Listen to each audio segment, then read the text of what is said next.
Hey guys, welcome to the Guilty as Charged podcast presented by the Blue Wire Podcast Network. My name is Steven. I am the host. Joining me as always are Tyler and Alex.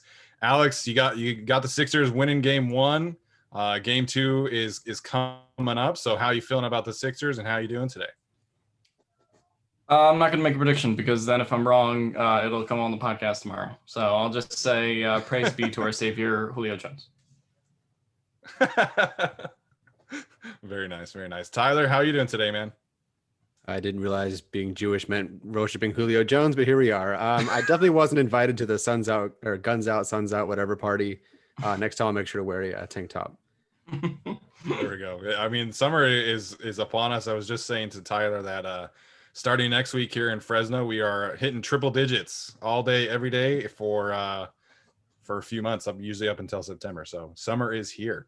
But yeah, we've got a fun show planned for you guys today, talking about our main takeaways from the Chargers OTA so far. We'll also hit on some NFL news that came out today and yesterday. And first and foremost, we're going to hit on the salary cap implications that were announced today. The NFL and the NFLPA have agreed to a $208 million, I think it's minimum cap hit for next season for NFL teams.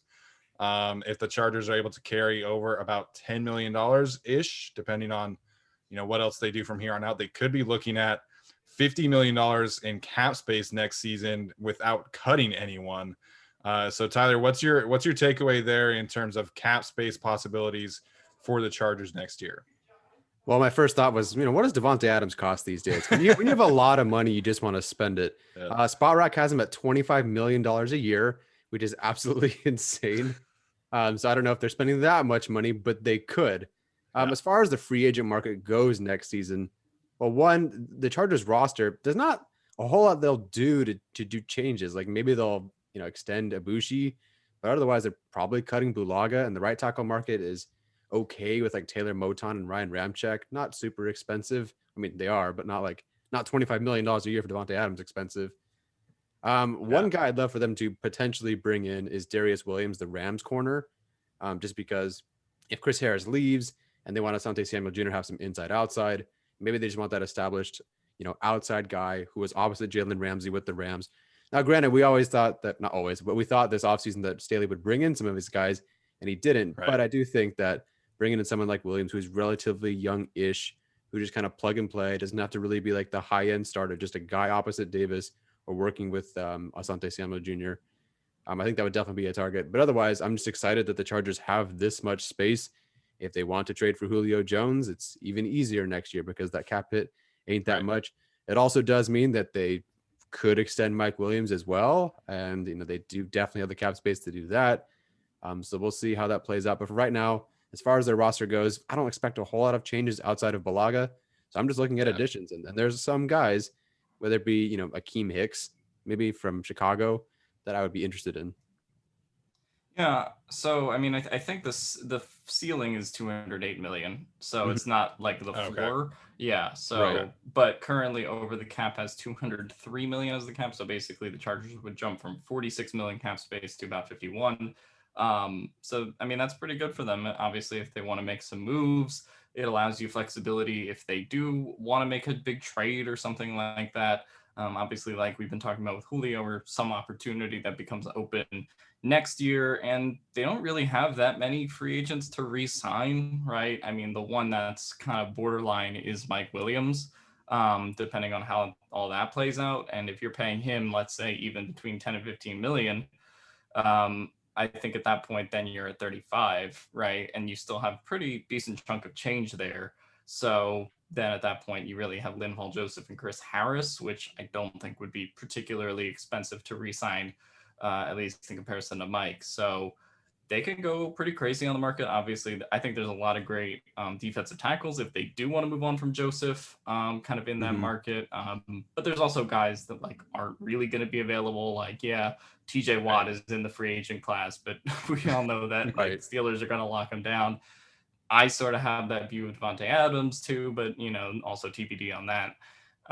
But I think they can be big spenders in free agency, and for all the crap that Spanos gets for being cheap, or the Telesco regime is for being cheap, they weren't cheap this year, right? They paid, obviously Corey Linsley the highest paid center for about 3 minutes until the guy from who was the other guy that got paid? Graham Glasgow. Yeah, Graham Glasgow of Lions. Yeah. So, but they showed this offseason, and I honestly last offseason that they weren't afraid to spend money, and I think that that's kind of going to be the theme going forward for them as a team with a quarterback with a rookie contract.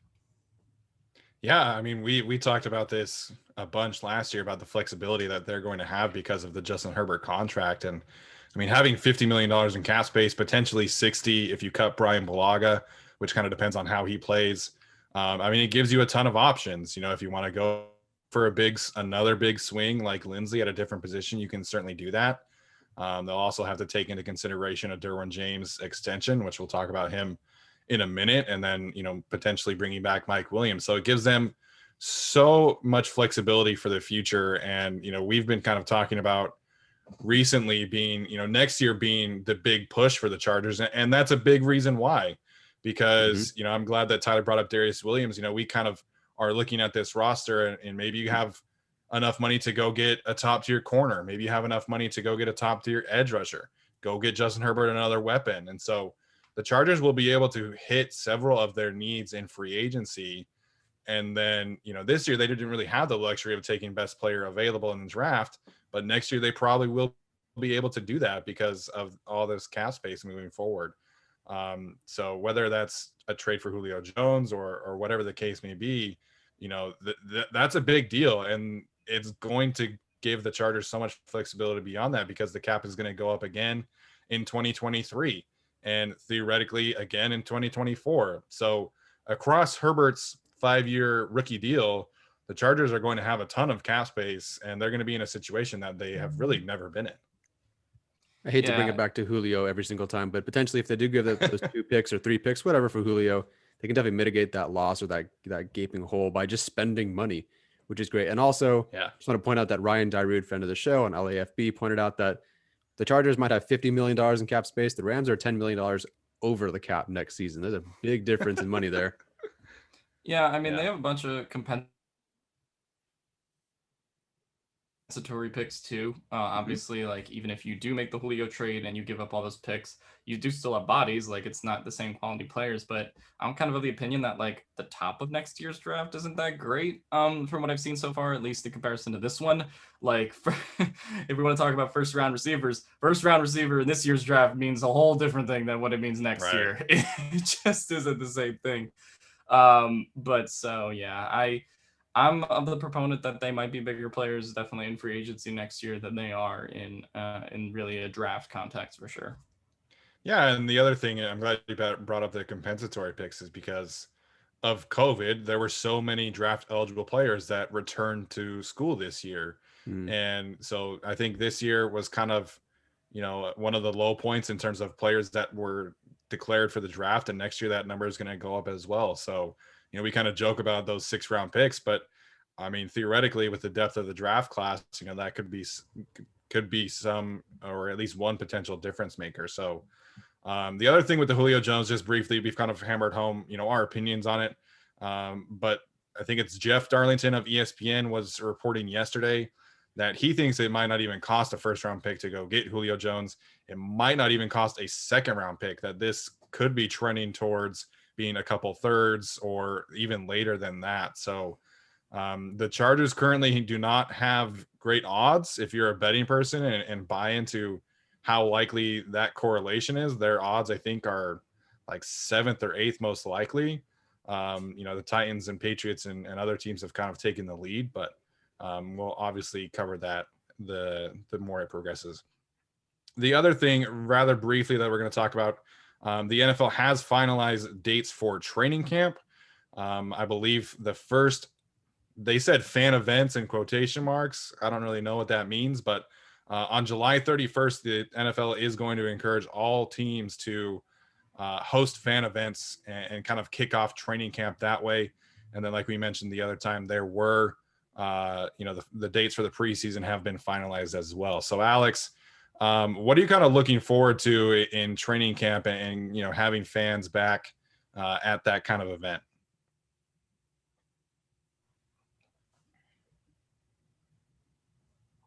I look forward to watching it all unfold on Twitter because I'm in a completely different state.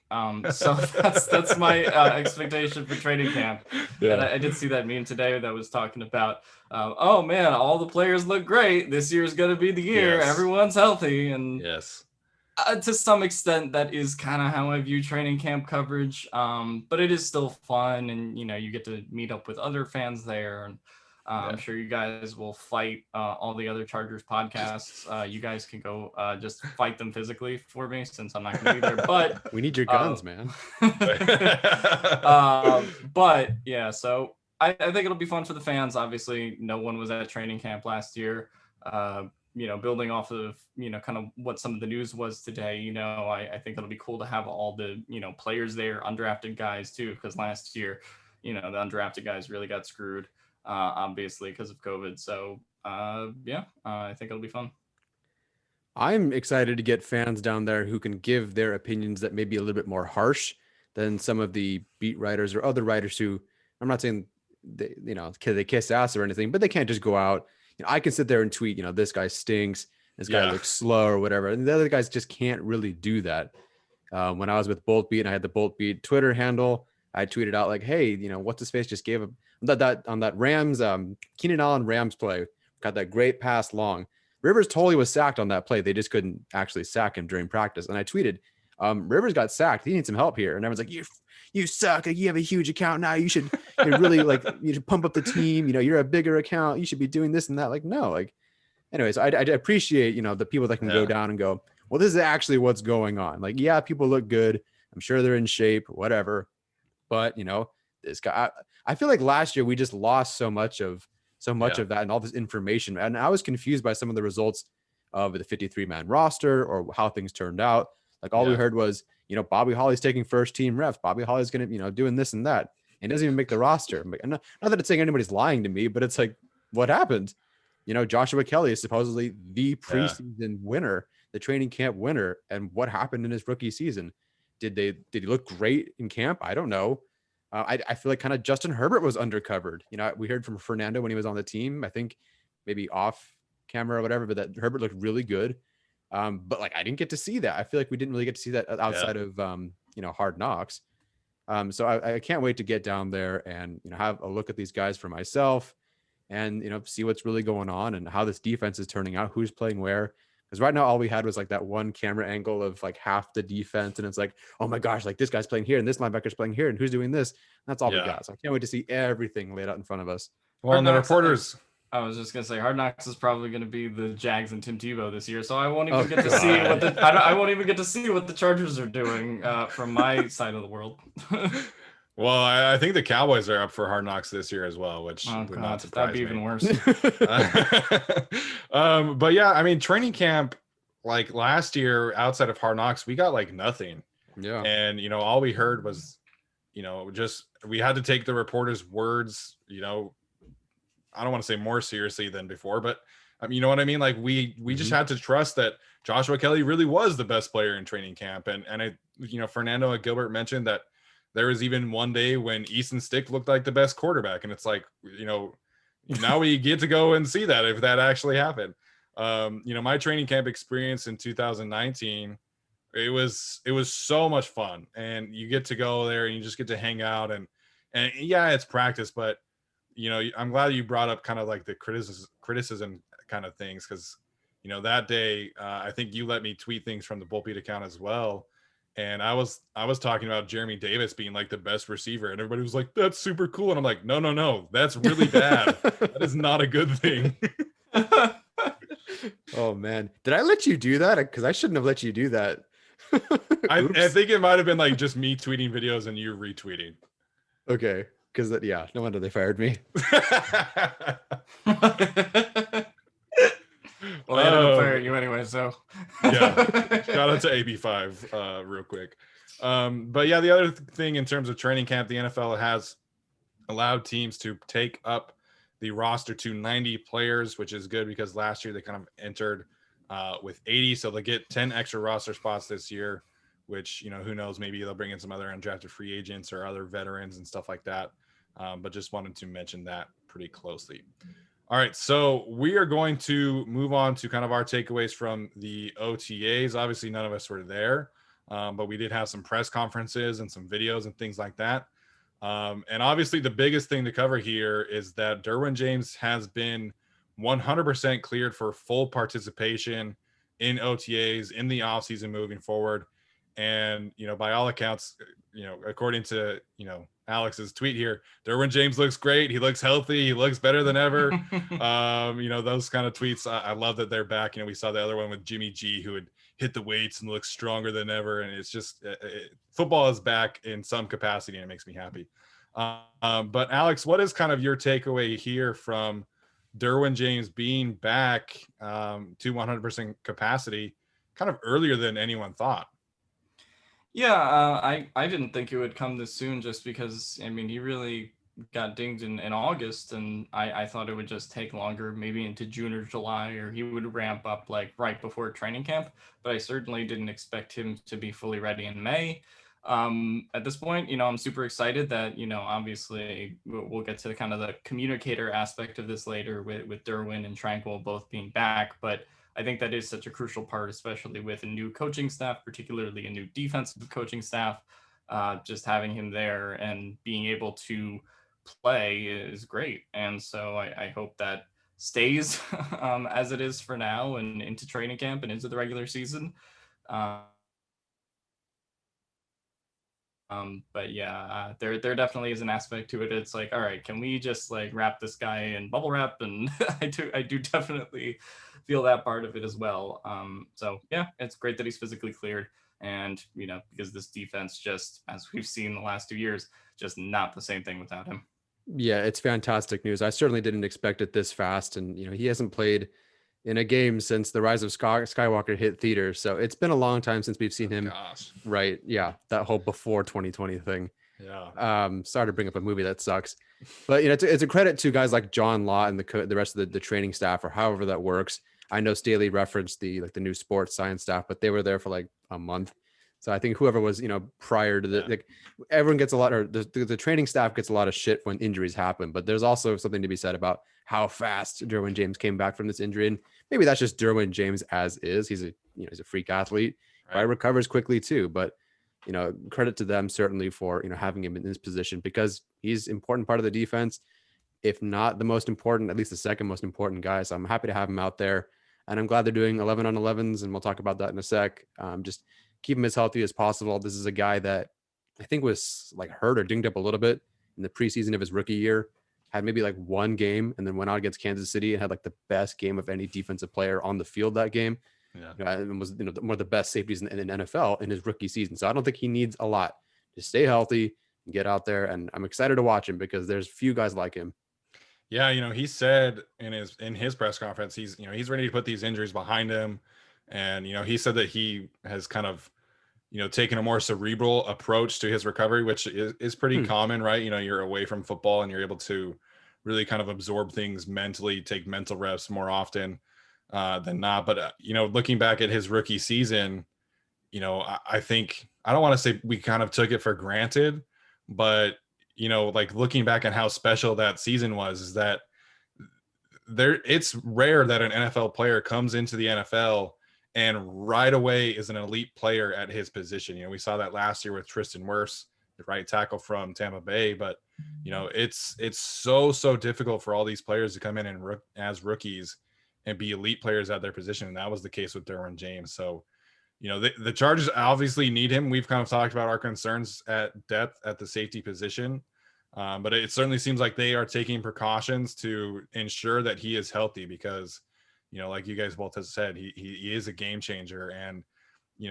I have to think that the reduction of 11 on 11 full speed stuff was almost exclusively done for Derwin James, because both of his injuries came in training camp when they were doing 11 on 11 team drills or a scrimmage. And so the Chargers are not doing 11 on 11 full speed things, at least during OTAs. I think that maybe that changes during training camp.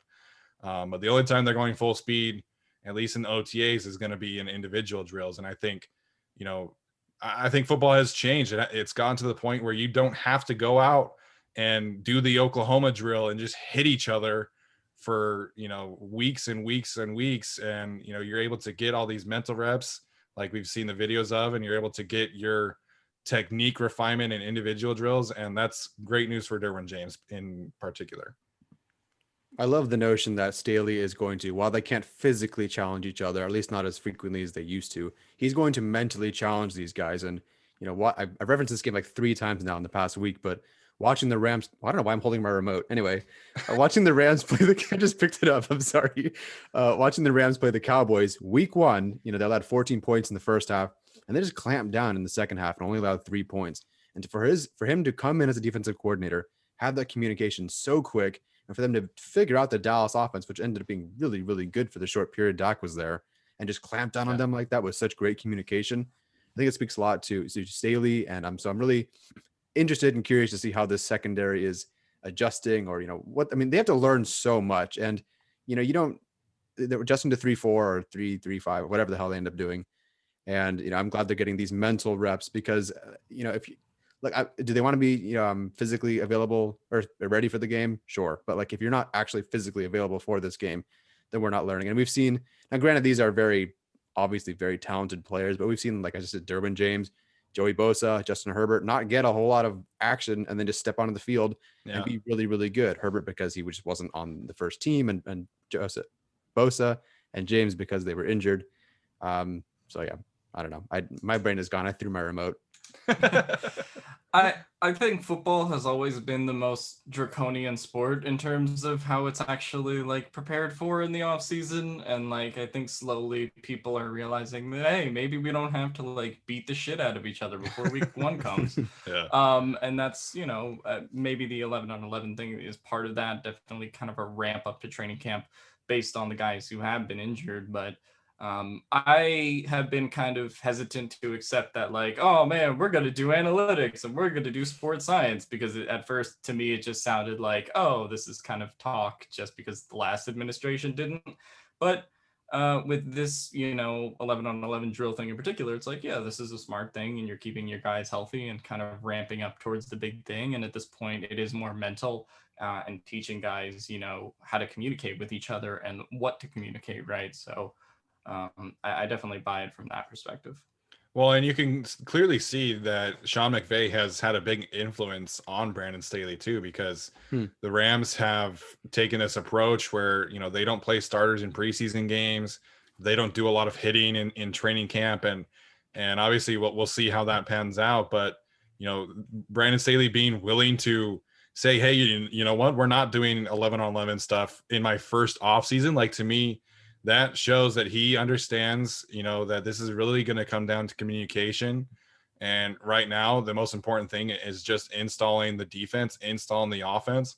And, he said that quite a bit in his press conference. This is about learning right now, and then they can kind of, take that next step in training camp. And so a big part of this defense in terms of communication is going to be whoever is calling plays and, what kind of communication staff that they have on the field. Because the one thing about Gus Bradley's defense is you didn't really need a veteran to be a play caller, because it generally was the same play on every single play. And Brandon Staley, that's not going to be the case. You're going to be able to mix up coverages. You're going to play man-to-man. You're going to play quarters. You're going to play cover 3, cover 2. You're going to have way more blitzes. So the communication has to be, on point on every play. And so I thought it was interesting, looking at all the pictures and stuff like that. And, Drew Tranquil and Derwin James, and they had mics and they had earpieces, and they were clearly the ones that were kind of given the role of the quote unquote green dot, which obviously without helmets they don't have. But, getting Derwin James and Drew Tranquil back from a mental standpoint, from a communication standpoint, is clearly going to be an important theme throughout the season. The last 2 coaching staffs, or this coaching staff and then the previous coaching staff, they just seem to love Tranquil. They can't get this guy off the field. Obviously, he was just a 5th round pick, so special teams or 4th round pick. But special teams role, sure. And then they just couldn't get him off the field after a while. And then he was going to be their immediate starter next season. And even with the new defensive coordinator, new coaching staff, he's wearing the green dot. And the Rams ran a 2-4-5 defense last season, about 300 snaps.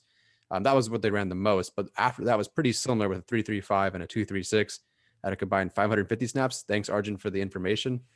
So Tranquil is definitely going to be on the field a lot as that sole inside linebacker often. And I'm kind of fascinated though if he's the inside guy and if White is the other interior guy, just because that tiny glimpse of what we saw in the video potentially showed that. Is Murray their outside linebacker as like a pass rusher getting after the quarterback? Do they want to take him off the field as a guy in coverage and just let him attack? What do you make of that potentially based on one video?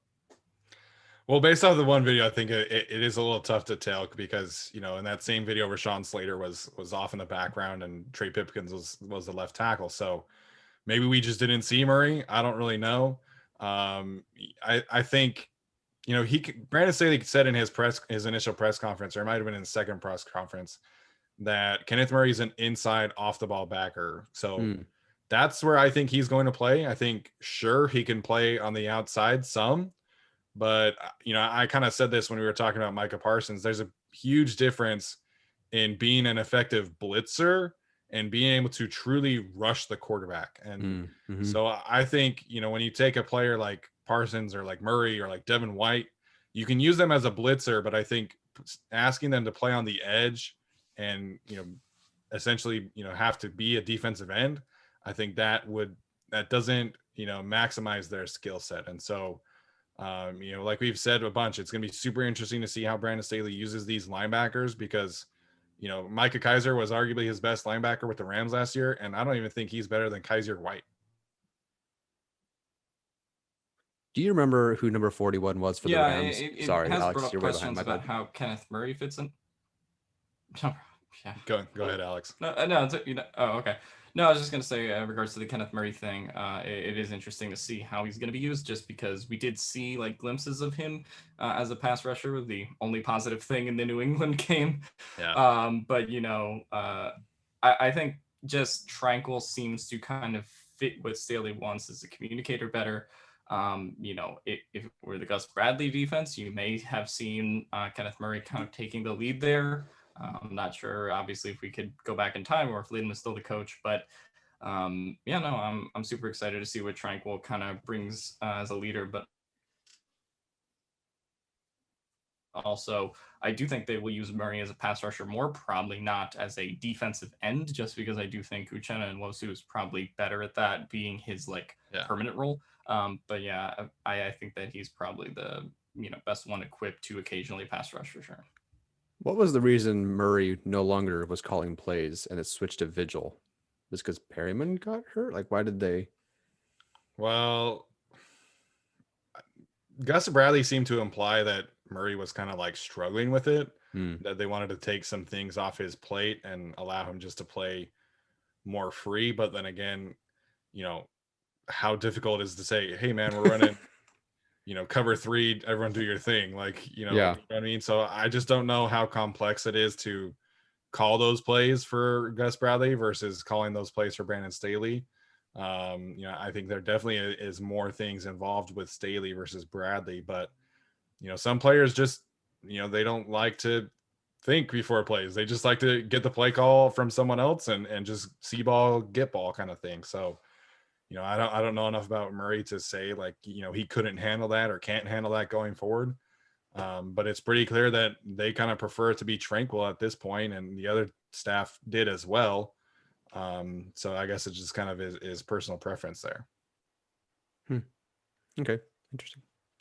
So we'll kind of wrap up today's conversation with this. I think we've all got to reset our expectations for Derwin James. I think that's a fair assessment given the fact that he's only played 5 games over the last 2 seasons. So Alex, we'll start with you this year. If Derwin James is, let's say he plays 14 games, give him some leeway. What do you think we can expect from Derwin this season? I don't think you can expect another all-pro season, but I think it's fair to expect another Pro Bowl type season from him. Just because he's just going to have such a huge impact. And, you know, just, I mean, his impact on the field, regardless of whether he's like maybe as athletic as he was in 2018 or even slightly less so, like I have no, you know, real reservations about the fact that he'll still be kind of at that level.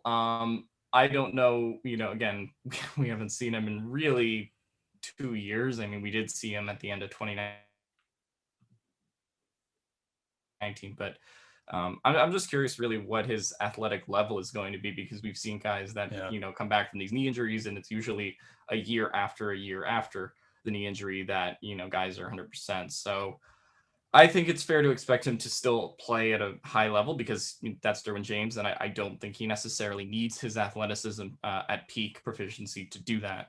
But I definitely think that there could be a little bit of the I don't know if I want to compare it to Hunter Henry, but I do think Hunter Henry coming back off of the ACL, for example, was noticeably less pliable, I feel, in 2019 than he was in 2020.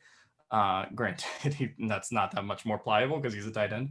But I do feel like he was a little less wooden. So I think that Derwin will still be kind of, I don't know if he'll be at that elite level, but I do think he'll be at least kind of a, Pro Bowl type player still, just able to make a difference in a lot of ways that other guys can't. Oh, I'm putting serious money on him. No, I'm not, but I'm putting serious money on this guy being an all pro. I really don't think not that there's not a lot of good safeties, but I think as far as, high profile guys go and guys with his talent, as probably the feature guy on this defense, in a defense with a very featured head coach and a guy who's projected to have the best odds to win coach of the year next year or this year, I kind of expect all pro from him. And considering how fast he recovered, if we were going through June, July, August, and he was slowly ramping things up, then sure, like I think he could play and be fine. And the second half of the season look really good. And, we'll be hopeful for 2022. But I really expect this guy to hit the field immediately and just kill people, honestly. And I can't wait to watch him. I really think like last year it was Tyrann Mathieu, Minkah Fitzpatrick, and Budda Baker, the first team all pros at safeties. I don't see any reason why, unless he really, really is physically limited by his injury, I don't see why he couldn't at least take one of those spots. Yeah, I have a tough time saying like first team all pro, maybe a second team kind of, role for him. But, you're looking at John Johnson and what John Johnson was able to do for the Rams last year. I mean, he had 1 interception, 105 tackles, 2 tackles for loss, and 0 sacks, which very, very good season for John Johnson. And obviously he earned that payday for the Cleveland Browns. But just kind of comparing that to, Derwin James, what Derwin did as a rookie. Derwin had 3 interceptions, had 3.5 sacks, he had 4 tackles for loss, and he had 105 tackles. So, I mean, Derwin is an incredible player when he's on the field, when he's healthy. And even in 2019, after he came back from injury, he looked like he was, obviously it was only the last 5 games, but he looked like he was back to that kind of player. So I'm tempering expectations a little bit, but I still expect him to be, one of the best safeties in the league if he's healthy. And I just can't wait to see, what that looks like in Brandon Staley's defense, because something they talked about this week is potentially using him more as a deep safety as well. And so kind of adding to, some possibilities for more interceptions and being able to use his range deep a little bit more, which I think is, you expand his responsibilities, you expand what's on his plate, and be able to use him across the field. I love how he just said, I'm a football player. You put me wherever you want. And, I can't wait to see what someone like Brandon Staley is able to do with him, because Gus Bradley used him kind of like a chess piece. It was mostly in the box safety stuff though. And, covering the flat and making plays in the flats that way as a blitzer and stuff like that, covering the middle of the field. But, Brandon Staley is going to use him apparently all over the field, which I think is going to be so much fun to watch. The only thing I'll say in regards to like all pro and stuff like that, that'll be interesting is like, Steven kind of said, well, if he plays 14 games, and I think if they do get into a position where it's like 1 week, you might want to, rest Derwin because he does have knee soreness or something like that. Just from strictly an attendance standpoint, because voters seem to believe, availability, or the best ability is availability and all that shit. Yeah. I do think that presents a problem if, Derwin does play 13 or 14 games and then they go, well, what if he didn't play these 3 or 4, right? Obviously, I think his impact would kind of overcome that, but I do think if they do have to sit him for a couple weeks, just kind of recover and build up. It's rare in football, but the staff has talked about the fact that they're more analytically driven and the fact that they'll kind of make decisions based on what their staff says. So I wouldn't be surprised if that kind of factored into all pro and all those kinds of awards by the end of the year. For what it's going to be interesting to see. Yeah, go ahead, Tyler. I'll say for what it's worth, Tyrann Mathieu and Budda Baker each played 15 games last season and made first team all pro. So, I mean, I know it's only one game, and granted, I think Matthew sat that last game.